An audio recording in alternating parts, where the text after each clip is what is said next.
Hello, Elements!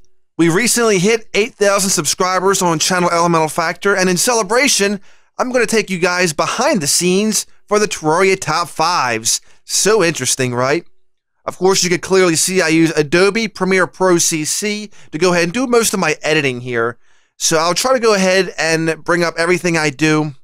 I'm not going to teach you how to edit because I'm not a great teacher in that respect, but I'll try to explain to you some of the techniques and such I use during Premiere Pro to just get me through the whole process. I also use another Adobe program called Audition, and that helps out a lot when it comes to live streaming and is basically doing the audio edits for voiceovers and such.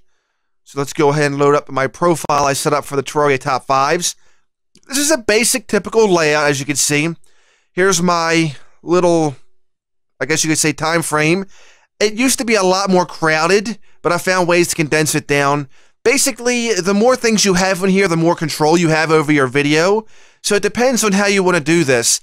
If you condense things down and try to make it easier on yourself, you kind of lose that control. So you have to really gauge on what you like and what you don't mind giving up control on. Of course, we have all my files over here. Now, I actually have a separate hard drive to where I keep all my recordings, any image clips, anything like that. I keep it all on a separate hard drive, so that way there's some organization. For those who do editing and those who want to get into it, organization is your best friend. Don't neglect it. You're going to need to keep everything organized. Do so, because it's going to make your job editing so much easier. And of course, I've got a ton of things in these clips.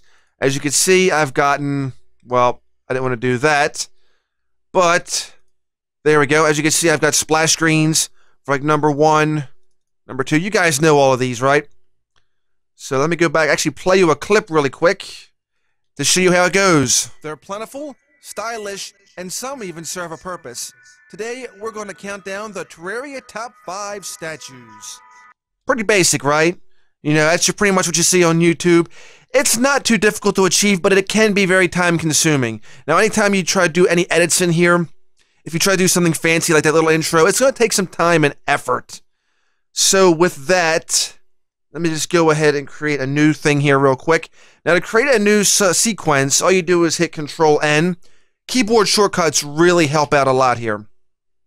And of course, you get your sequences here. I've got a custom sequence I created called for Terraria. It's basically a 720p setup with 60 frames per second, and it's very efficient right now for YouTube. My computer rig is not great for 1080p at 60 frames. It kind of struggles with it. So at some point, I want to get a new PC to fix that. If anybody wants to help out with that, let me know. I will gladly set something up. I cannot wait to get a PC upgrade in due time. But that is my basic setup right here. Custom 60 frames per second, 720p for most efficient viewing. Sometimes 1080p isn't always necessary. But there we go. New sequence. And basically, I just drag and drop what I need in here.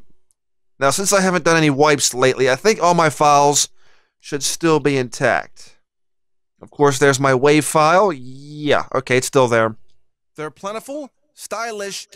So the first thing I do when I do these top 5's is that I go ahead, sit down with a notebook with a pen, or even a text file on the PC or cell phone or whatever, and I just jot down any ideas. And as I'm jotting down ideas, I'll go to the website terraria.gamepedia.com, and I try to compare and contrast what I think would be higher and lower. And like I said, these top 5's are all my opinion, so take them for what it's worth. It's based off of my playstyle. So my playstyle is going to differ from a lot of your other playstyles. You guys do it differently, so it's not going to be the same, but that's okay because we're all human and we have opinions, right?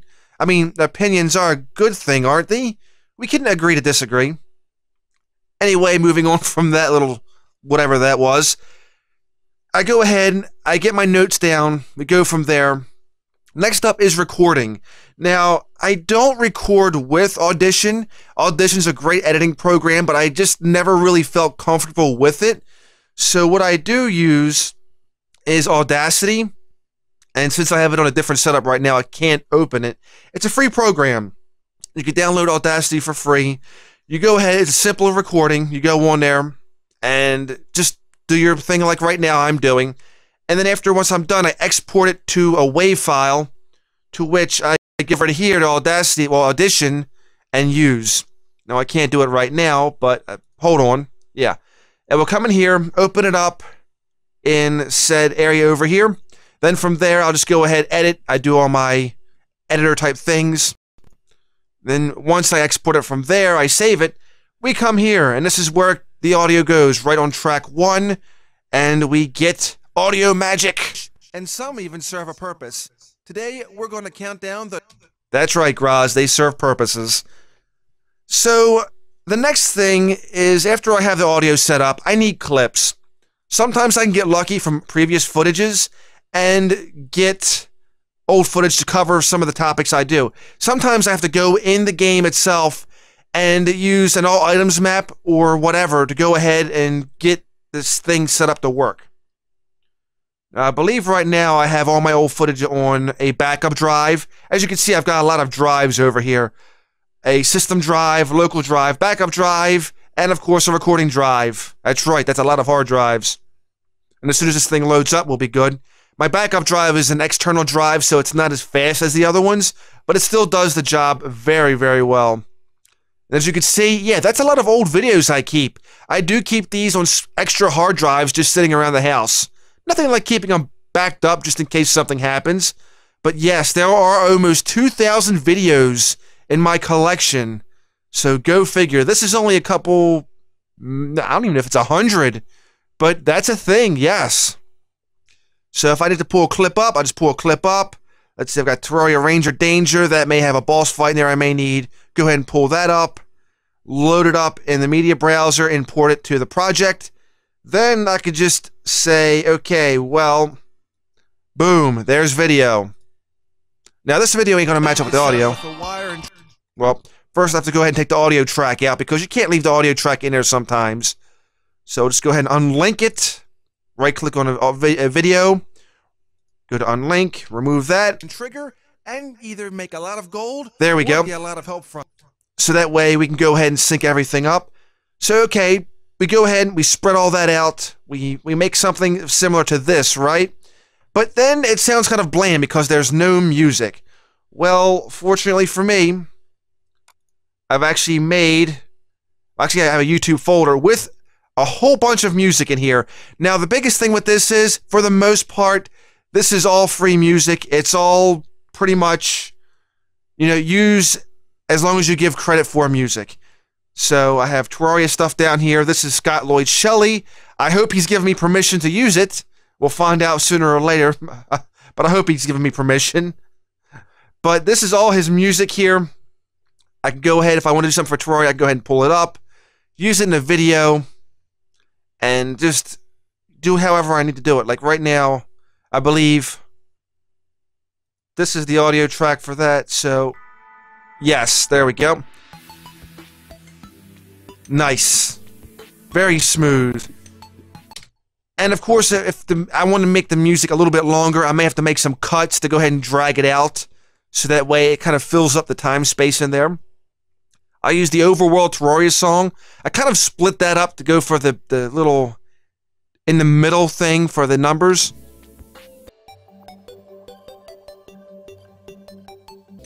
It's a nice little fill-in. I like it. I was using a whole bunch of different songs before, but I think that really fits in well with everything that goes there.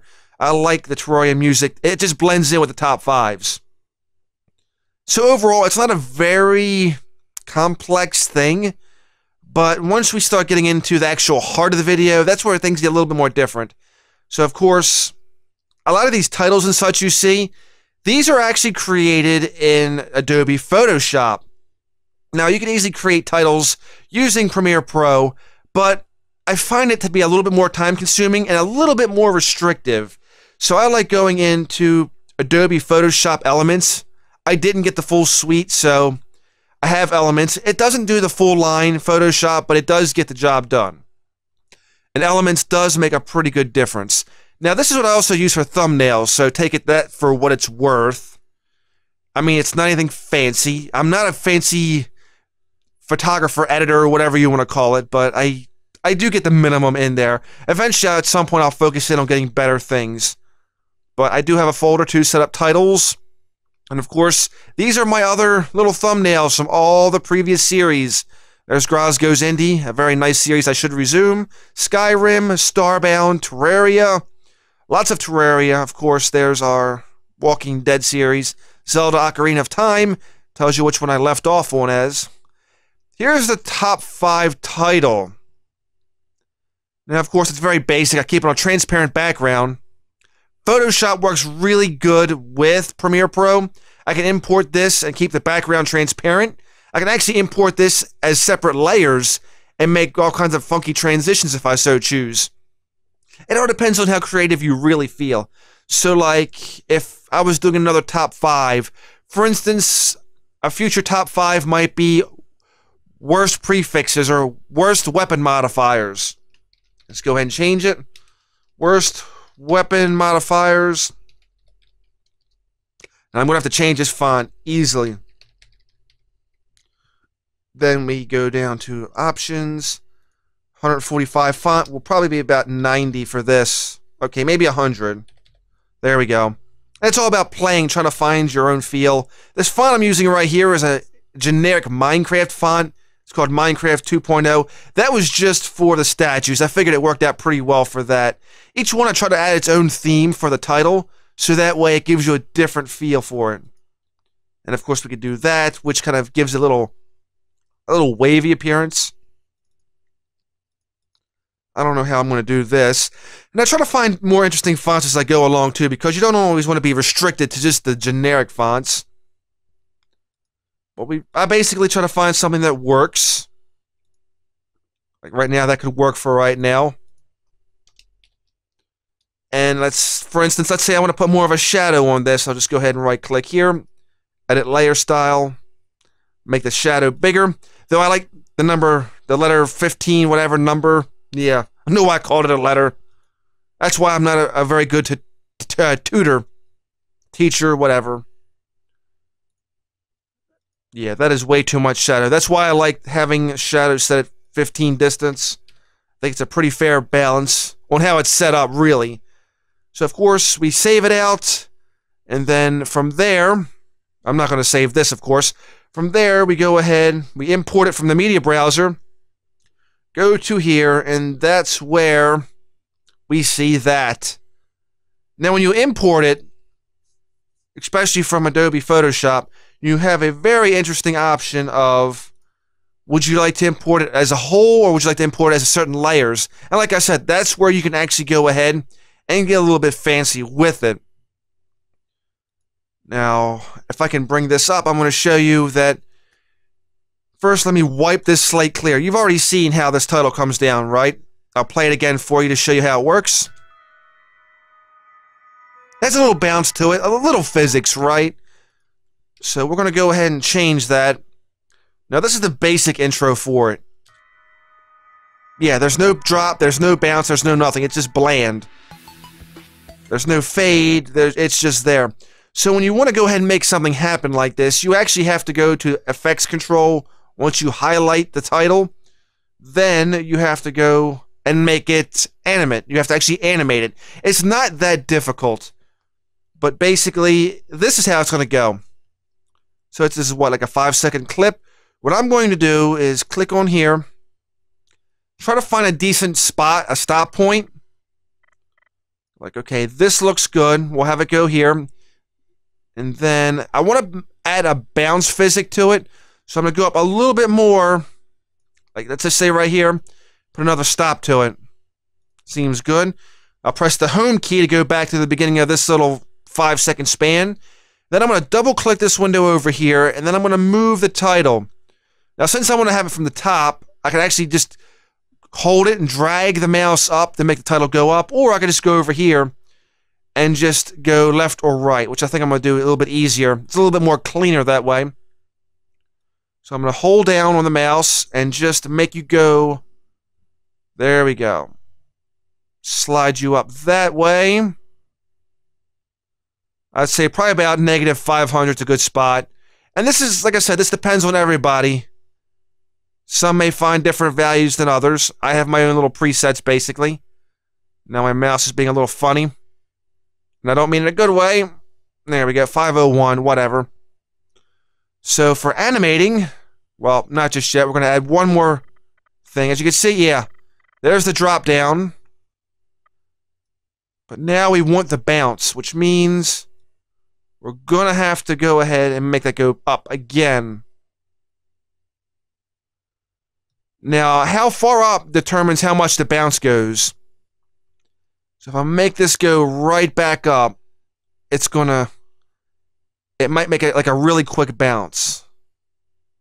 And if I don't want the bounce, I could just delete this place marker and make it a little bit closer. Let's see how this works. You see that bounce is not very funny, but you get the general idea. You can add more keyframes in here for more animation to make it go however you want. So, and of course the left and right arrow keys also help you go along as well. Let's go ahead and do there. And then the closer it gets, the faster it should transition. Okay, yeah, bounce physics, a little bit off on that. But you get the general gist of it. You don't really need to... You just gotta play with it. It's what it comes down to, is it's pretty much experimenting and playing. You'll find your values in there. Of course, how's that? A little bit of a bounce. Either way. And of course, once we get done, I'll put a keyframe here. Then I'll slide along a little bit more on the thing, and then just go whoop! There we go. Make the wipe happen. And that is how we do the title. Very cool. Now, of course, there's other things we could play. There's still more physics. You can actually right-click your keyframes and go for temporal interpolation. Do an ease in if you want to slow in. And since we're having an exit frame over here, we can make it go out. Make it ease out for a nice, gentle, yet quick movement. There we go. And swoosh. So that's it pretty much for working with titles and such. And this works for everything, really. You see a general wipe overall. Of course, here's another great little point over here. As you can see, the slime statue slides in and slides out. So very nice. And those are titles, too. I create in Adobe Photoshop. It makes it much easier. Now, of course, I've added this on my hotbar down here, but if I want to create a title on the fly, let's say I make a goof up in a video where I go back and find something else, I can go, oh crap, I screwed up. Okay, new title over here by the little icon. Say, I want to call this Screw Up, because if I screwed up. Okay, so there's my video settings for that, 60 frames per second. Make sure these always match with the actual rate of the video. Okay, and then this is where I can make it happen. So, first off, my font of choice for these videos is generally called Georgia. I don't know why, it just tended to happen. And since I've started doing 720p videos, I actually scale down the text size down to about 75%. So anytime that wants to work, there we go. Try to find a nice sweet spot. And then we just go ahead and say, oops, I screwed up.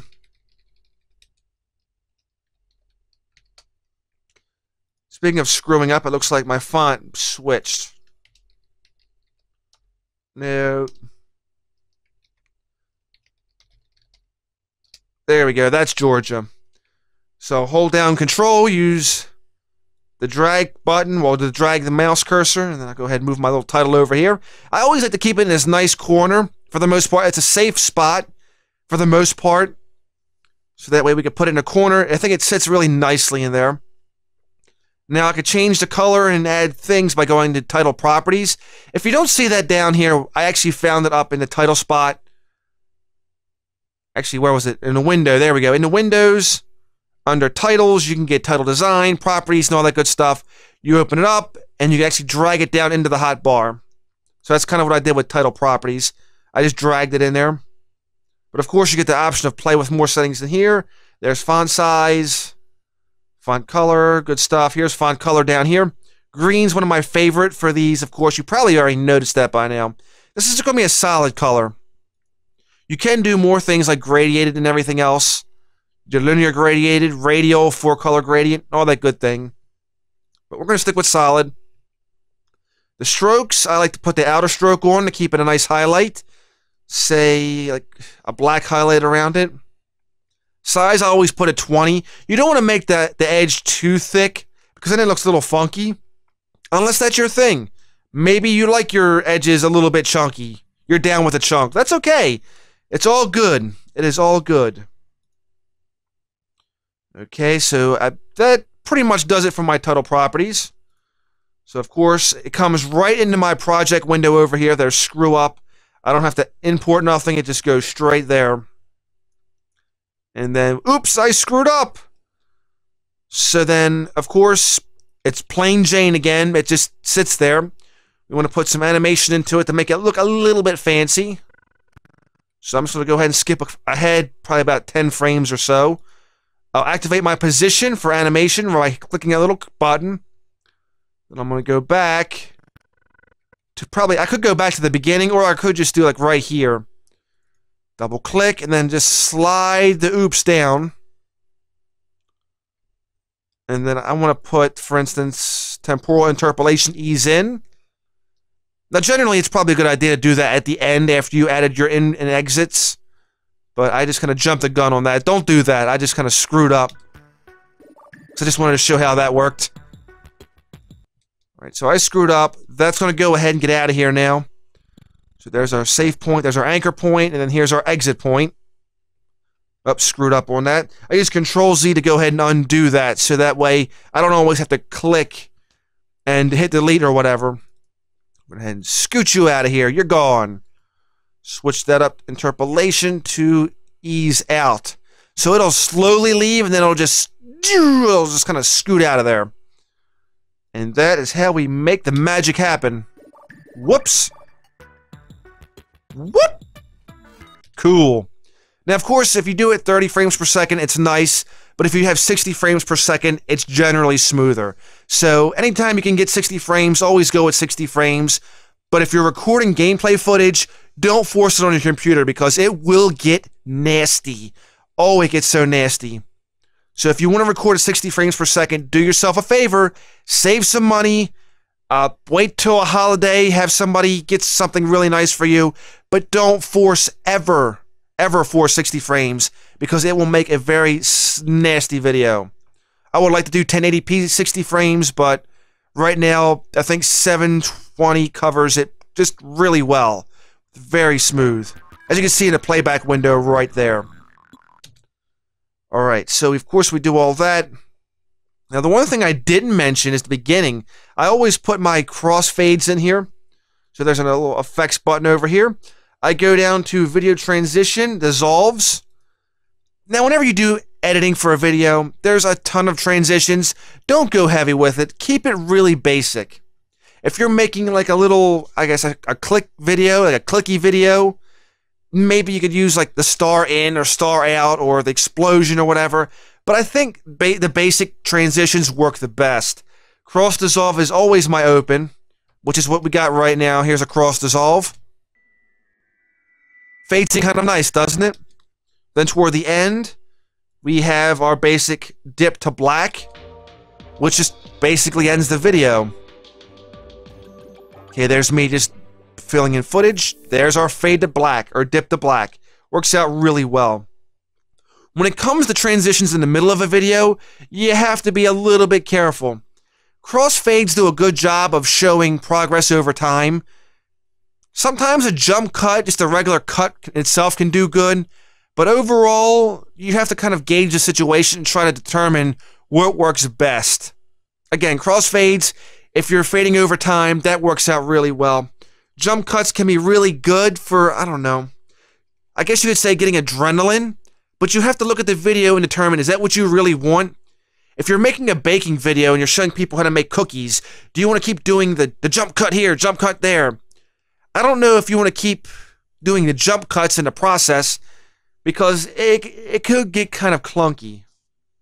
It really comes down to an editor's feel, and the more you edit, the more you get a feel for it. So you'll know when eventually, with lots of practice, to put the proper cuts in and what transitions to use. But again, you'll learn that through practice. Don't be afraid to practice it. Even if you're going to do videos and don't upload them, just do it. I mean, just make up some video, make you being funny or whatever. Cut it up, work with it, just slice and dice it, stir and fry it, julienne it, and just put it up there. And eventually, you know, if you get a channel and you do really great, be like, hey guys, this is what I did to get started editing and all. It makes really great B-roll footage. Some nice rainy day footage for those who want to see where you came from. Now, as for me, I don't have that because I was too embarrassed and deleted all my stuff. I regret it now, but I wish I hadn't. Another little tip, when you're editing, if you make screw-ups, don't throw them out. Sometimes maybe you want to process those things and just make a separate video, make a goof-up video, make a B-roll. Plenty of YouTubers do it, and sometimes they work out really well. I may start doing more of that myself, but it's just an idea. But this is the basic thing behind a Terraria Top 5 video. It comes down to brainstorming, trying to come up with an idea, researching it, then from there, getting the footage for it. Sometimes getting the footage can take a while in itself, but the editing definitely can be the most time intensive. Again, I could have very easily had probably 4 or 5 tracks here previously with just a background at V2, the number at V3, and maybe an overlay or something at V4. And V1 is just a basic video. You could have all kinds of stuff on here, but I did kind of sacrifice a little bit of control to get something like this condensed down. Again, don't be afraid if you have to spend a lot of time editing. Don't be afraid to do so. It's better to do it and feel comfortable with it than try to force it out. That's a lesson I've learned the hard way. Do not learn the hard way. So very cool. But yeah, generally these things go probably no more than 4 or 5 minutes anymore. Some of them actually been stopping around 3 minutes because it's been cut short. I think that's a really great general area between 3 to 5 minutes to keep a nice short video like these. Nice engaging that you guys love so very much. But yeah, on a very busy day, this could actually take me probably upward of 2 hours to get everything just in place in general. So that's why sometimes those videos may be a while to get out. Okay, guys, I think that's going to pretty much do it. Shortcut-wise, there's a ton of shortcuts. I believe there's actually a list in here somewhere that you can actually see for hotkeys. I think it was under Edit or somewhere. Keyboard shortcuts. There we go. And you can actually set your own shortcuts up if you so choose. But these are the basic generic ones, the Premiere Pro defaults as such. And you can get a general idea of what's what. But I always use the basic keyboard shortcuts, Control-V, Control-X, Control-C, and all that good thing. Delete, page up and down to go ahead from top to bottom. Home and end to go toward the home and end part of the timeline. Up and down actually skips between the main cuts on the main timeline, so I can just jump along right there. Control K actually puts a cut in the video. So like, for instance, say at this point I don't like what's going on, or if it's just dead space, I can go Control K, well, highlight the video. Control K, cut that. And let's say I want to come back into the action right here. Control K, cut that. I can press delete to move that, but I want to have a space. So what I could do is hit Shift and delete, and it will actually go ahead and just... Normally it shrinks down the footage, but things are locked in right now, so you don't really see the shrink down. I can hit Control K overall, and I think this is going to cut all of the tracks. Yeah, well, actually, I know Shift Control K, there. Shift Control K cuts all the tracks. So if I want to just make a general broad cut across everything, I could just do that. I could drag my mouse down and just be like, boom, done. As you can see, Shift Delete makes everything go right down there. If not, I could just go boom, delete. And if I want to throw something in there, I can throw something in there. How awesome is that? And of course, each track, V2 is like an overlay to V1. V2 is, of course, our bomb statue title right here, and so on. Like I said, this wasn't going to be a thing to show you how to edit, but this is basically how I edit and the keys and such I use. This is the process all behind making a Terraria Top 5. It's a very intense thing on some days. So that's why the way they are. Those things, it's the way they are. Holy crap, this is a 30-minute video. Okay, guys, I think I've rambled on long enough. Thank you so much for the channel reaching 8,000 subscribers. You're all very beautiful in your own way. Thank you so much. If you find this video maybe informative, let me know down in the comment section. If you guys have any questions, always feel free to ask in the comment section. I love to hear from you. I'll try to get to all those comments. You guys have been a comment bomb lately, and that's really awesome. That actually helps the channel a lot as well, because the engagement has been through the roof lately. And while things have been slowing down, the engagement always gets things going again. So thank you for being such a beautiful, engaging audience. That's why you're the elements of Channel Elemental Factor, because you guys are the best. You guys are the best a Graz could ask for. So again, thank you so much for everything. Have yourselves a wonderful day, and if not, then just simply fake it. I will see you again next time with all kinds of content and goodness on Channel Elemental Factor.